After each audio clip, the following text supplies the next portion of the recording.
Dylan and I were running down the 3 flights of stairs that led towards the school's subterranean gymnasium.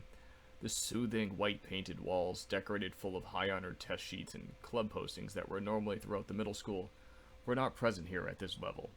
Instead, the paint was scratched off of the gritty stone color of the base, and active flowing pipes weren't masked behind roof tiles or display boards. The wear and tear on the walls were evident to the physical excitement of its occupants, and the knowing of one's opportunity to expel the bottled up energy from a days long and boring academic pursuit. It was a cellar, nonetheless, and the dampness of its atmosphere was felt in the final step we took in reaching the bottom. Being the apprehensive sixth graders that we were, our trot slowed down to a stop as older classmen passed by with the joy of being in the vicinity of a gymnasium. The strange change of atmosphere caused Dylan and I to look at each other in reassurance that we'd confront this foreign world together, and we pushed open the 2 heavy doors that led into the gymnasium's corridor with anxious pursuit. In the next room, loud curses were thrown about as frequented as the large orange orbs that were bounced off of the surface with confounding force. Kids ran about in destructive tendencies, tearing objects off of entertainment from small entryways through a bench storage door, or as they ignored the booming yell of a gym teacher who had mistaken their own occupation as a military drill sergeant. "Hey, if I catch you boys playing with those basketballs again, I'll whip your sad excuse for a behind." The guttural reverberation of a monstrosity had set Dylan and I on our toes. Older classmen ran about, throwing basketballs into a large steel bar bin as they retreated into the locker room from the large overbearing gym teacher that had threatened to skin their hides. She, or at least I think it was a she, had wafting fumes of body odor radiating out of the pores of her skin.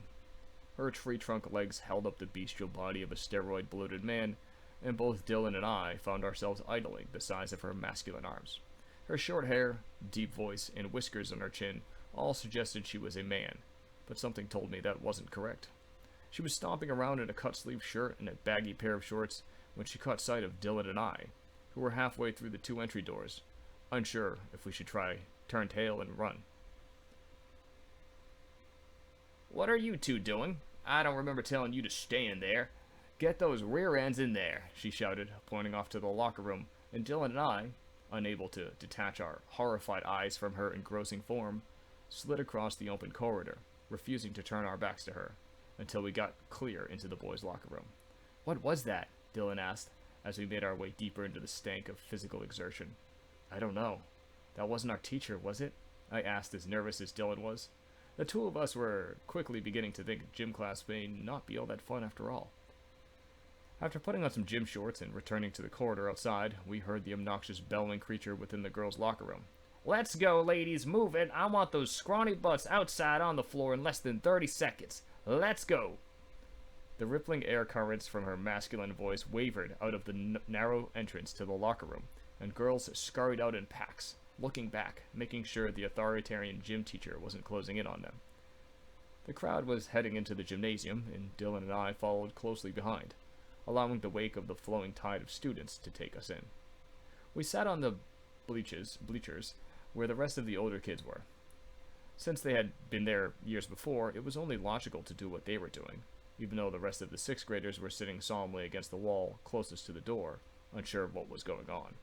It was natural, as any individual uncomfortable in a room will likely park themselves in a seat or placement closest to an escape. Both Dylan and I held our tongues and watched the door entry to the gym, waiting for the multi-sexed, athletic-enhanced gym teacher to come barging through again, with her exclamatory remarks about inflicting pain and moving bodily behinds. I couldn't help but to hope dearly that she'd undergo a severe form of cardiac arrest in her aggressive pursuit from the locker rooms to the gymnasium floor. I did not want my most favored subject matter in school to be destroyed by the Goliath that would probably have us perform handstand push-ups the entire time. The loud thumping of her footfalls were heard from outside, and the entrance to the gym and one of the thick, heavy metal doors were slipped open slightly, as a small, narrow 6th grade girl tried opening it with all her might.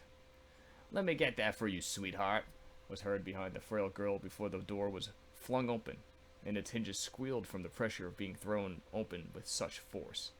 The narrow girl ran like a gazelle across the gymnasium floor, startled by the aggressive assistance she was offered and the butch voice that was spoken inches from behind her. The female gym teacher held a clipboard to her side, and her enormous gaping paw of a hand encompassing it in its giant maw. A pen swung about on a thin chain from the top of the clipboard, and she stepped into the center of the gymnasium, looking over the students on the bleachers.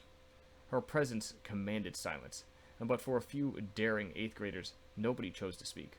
She turned her head atop a thick neck that blended into her muscular shoulders and began shouting at the 6th graders at the side wall. "What are you pencil necks doing?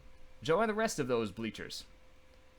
Her hairy finger pointed towards the bleachers, which Dylan and I fortunately chose to sit on. Her stern pointing fingers was placed precisely on us, and it caused us both to sit upright, with our eyes wide open in full attention.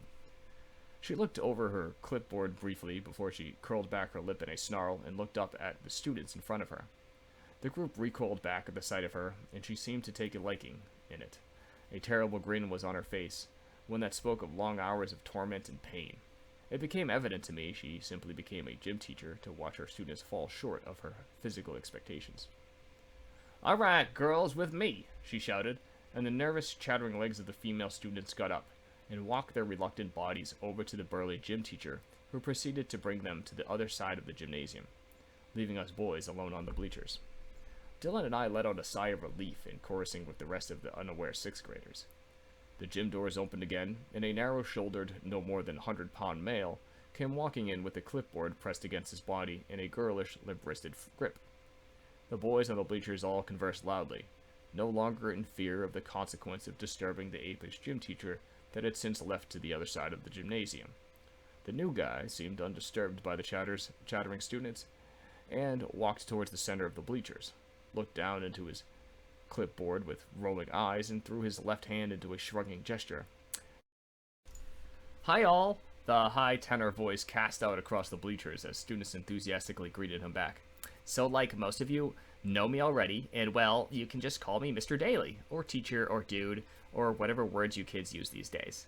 And like, I'm your gym teacher?"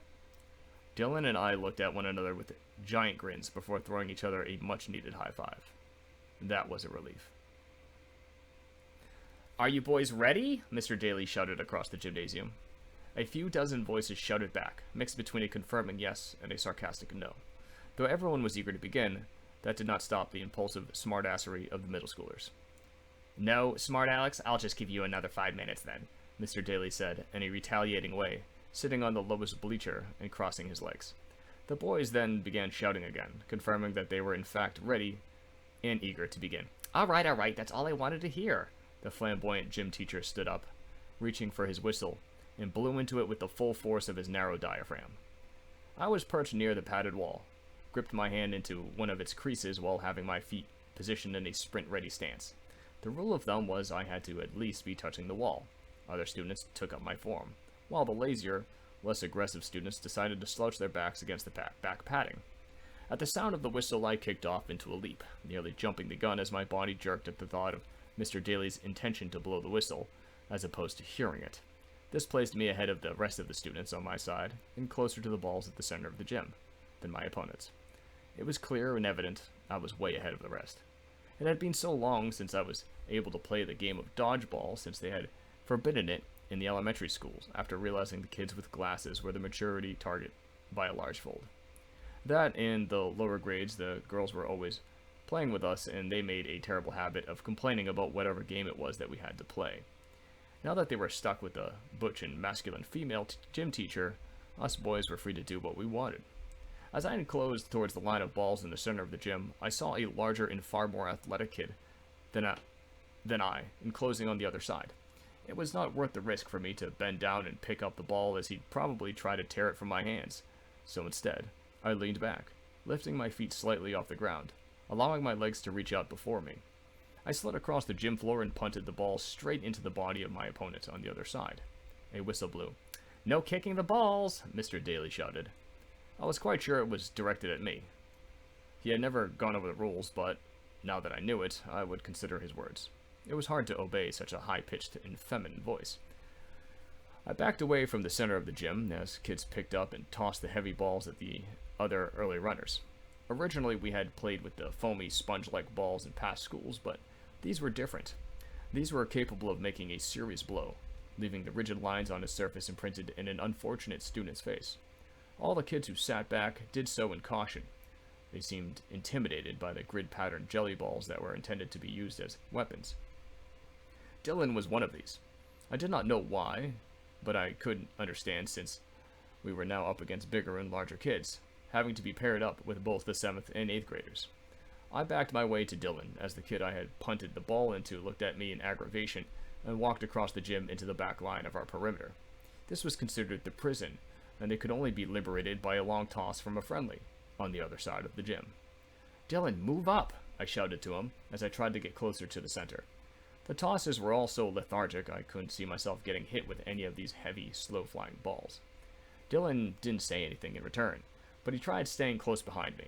I could feel his eagerness to get a ball, but at the same time, he feared being hit. Not just because he'd be out of the game, but because he was intimidated, like all the other 6th graders.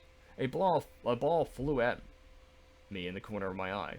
It was a low toss. I kicked it with my foot into the air and caught it, shouting the word "out" at my attacker as he threw his hand in the air. It was a general known rule that if one catches the ball without it hitting the ground, the thrower is out. Mr. Daly blew the whistle again. "No kicking the... Oh, forget it. Why do I even try?" Mr. Daly sat back down into the bleachers and crossed his arms. I had been waiting for this moment. Gym class was always a fantastic way of relieving the energy that is coupled with the age that I am, and it is a great remedy for the terrible burdening of having to sit still and pay attention for the remaining hours of the day. I really needed this. Something had occurred over the summer, or so it felt. I was good at this, and that is no self-boasting. I'm literally stating the facts. I was never particularly great at gym, but man, now that I am going up against bigger and older classmen, I was quite frankly destroying them. It was clear. I was good. Most of the shots were low, which were easy to avoid. A simple jump in the air and the ball goes rolling under me. I would try to turn and dive at it before it left my perimeter, to prevent it from reaching the back wall where the other side had its fallen men to be rescued. If they were able to reach the ball from within the prison, well, they would be free, and I'd have to take them out again. There was one particular 8th grader that continued to stare me down. He and his friends made it clear they were going to target the smaller kids from the start of the game, and they tried as they could to sling the ball at the unaware ones. I even caught them at times ignoring the rules of the game, trying to stay in despite of being hit, as the gym teacher wasn't fond of caring. I was tossing balls back to Dylan to try and encourage him to come up with me to the front, so we can take out our targets. The 3 8th graders, who clearly were full of themselves, timed their shots to be thrown at me all at once. I was ready for them. Although they were off to the side, even in the cluttering chaos of adrenaline-fueled thoughts, I could hear their whispers. Hit him. I turned sharply to my side to see the 3 balls flowing in air. 2 of them hit one another and split in opposing directions, while the other one came in low. I dropped down onto my butt to reach an elevation that would allow me to catch the center of the ball with ease, and it came crashing into my chest as my arms clutched to it tightly. The 8th grader threw his fist in the air in anger, and exclaimed that my catch was a bunch of crap. I could tell he was going to call himself out, and he remained on the floor. He wasn't going to call himself out. My eyes were looking elsewhere as I wanted him to get bold and move forward. I was going to make it clear that he is to be out of the game. I held on to my ball until the right time. This also made it easier for me to stay alive, as I could batter oncoming balls with it held out in front of me. Whenever I caught a second projectile, I just handed off to the nearest kid next to me until I got an idea. I caught one of the flying balls in my grip, although I still had another in my hand. I let it roll down my body and off my leg, allowing it to roll over the defining line at the center into enemy territory. The kid who just so desperately wanted me out came lurching for it. Continuing to look in the other direction, I felt him creeping towards it, until I knew he was close enough to strike. As he came bending down to pick up the ball, I turned and slung my sphere with all my force. It was a low shot and he went to jump, but as soon as his feet left the ground, the ball came crashing into his ankles, toppling over me. Toppling him over. He placed his hand out to catch himself, but he still came down hard with a crash. I could feel his anger build, and he tried to back away from view and stay in the field, although his loud and intimate bonding with the floor caused a lot of eyes to look in that direction. Mr. Daly blew his whistle and pointed at the student. "You're out, mister. Don't try and bend the rules," Mr. Daly shouted, and the loathing 8th grader eyed me as he passed me into the lines indicating the prison. I spent a good portion of the game standing in front of the prison then, catching all the oncoming balls and preventing my particular adversary from getting them. That was until the opponents were vanquished, and my team was the defining victor. The game of dodgeball quickly became a favorite game of mine. After countless victories, my team was proclaimed the winner, and not until Dylan mentioned it had I realized not a single ball had taken me out of the game. I was so caught up in the fun and the adrenaline-fueled action I had nearly forgot it was possible to be taken out. Dylan got hit a few times and sat back in the prison without much effort to escape. I tossed a few well-placed balls right into his hands, and he made his escape shortly after each imprisonment, whether he wanted to join back or in the game or not. When the game was finally over, Mr. Daly had us gather up and put away the dodgeballs, which turned out to be an obligation for 6th graders only, as the upperclassmen ran off to the locker rooms shortly after the class was over. I huddled up 3 balls in my hands and walked towards the storage bin in which we were depositing them. On my way, I looked at Dylan out of the corner of my eyes and realized I didn't get the joy of lobbing one at him. I tossed the one in my right arm hand in a limp-like fashion and laughed as it bounced off the side of his face unexpectedly. He was taken by surprise. "Hey now, the game is over," Mr. Daly said, turning to me as he stood next to the dodgeball bin. "I think you got yourself enough hits in today's games, didn't ya?" "Yep," I said, still partly laughing at Dylan's shock. I know he wanted to say something rather offensive, but he was still cautioned when in range of the gym teacher, despite him seeming like a laid-back guy. "Derek, is it?" Mr. Daly said, looking down at his clipboard as I placed the jelly balls in the bin with an enthusiastic dunk. I looked up at him in reply. "You were really good back there," Mr. Daly said, as he checked off a few things on the clipboard. "Do you play any sports?" "No," I confessed, never really putting much thought into it. Gym was cool, but I never really tried anything else. "You should. Talent like that shouldn't go to waste, you know." He paused as he finished a few scribble marks on his clipboard. "We have a flag football team you should try out after school one day. Just for fun. I think you'll be good at it." I gave it a thought. If it was anything like dodgeball, the dodgeball game I just played, I was certainly down, though dodging balls and dodging people were a bit of a different game. Dylan was standing off to the side, not wanting to be part of the conversation, and I looked over at him with an inviting look. "Come." I wasn't much down for doing anything without Dylan, even if he did play a passive role in it all. After Dylan came into view and stood next to me, Mr. Daly realized the two of us were friends. "The two of you should give it a try." He changed his declaration so it included the both of us. "If you can catch a ball like you did here today, I think you'd be very good at it." His words were directed at me. That might be something of interest. Mr. Daly had told me all about his after-school flag football team. He was trying very hard to get me into the game. It wasn't that he was competitive about it, but more that he was concerned his after-school games were losing popularity, and that the school board demanded that he come up with some more intriguing athletic events as opposed to his traditional fairy-like inventive games that usually involved the frisbees. The rest of the class had already finished changing and were well on their way to the next class when me and Dylan had entered the locker room after our long chat with Mr. Daly. Feeling late, I rushed towards the small cube-shaped lockers and began to pull out my clothes in a disorganized haste. Then I felt a wind of malice swoop in through the room. Approaching behind me was the 3 kids who self-proclaimed themselves as the lead players in the gym class dodgeball game. Their offense at my display was evidently shown, and worse yet, was derived from the single fact that I am a 6th grader, which they considered to be vastly inferior to their overbearing stature. They wanted to put me into my place. The kid at the center was the one I managed to knock out of the game and kept him in prison for the duration of it. He did not wait to make his move. When I had turned around to face him, he threw both hands into my chest with a forceful shove, and I fell against the locker behind me. A sharp knob had hit my back, and I cringed from the pain. I knew it was coming, but I did not want to act. If I was to retaliate against them the way I had with Billy, what would the school then think of me?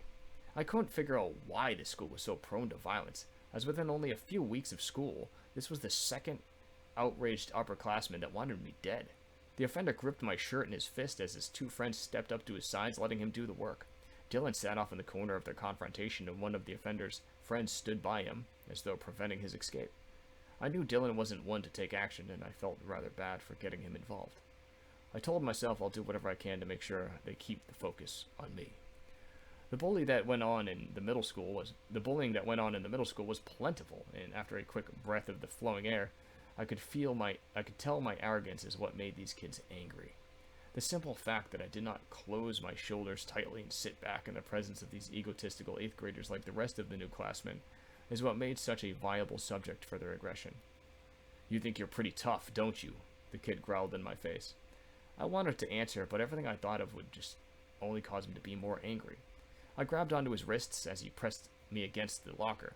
I was growing in discomfort from the small locker door handle that was being pressed into my back, and I wasn't so sure how long I could keep playing this passive role.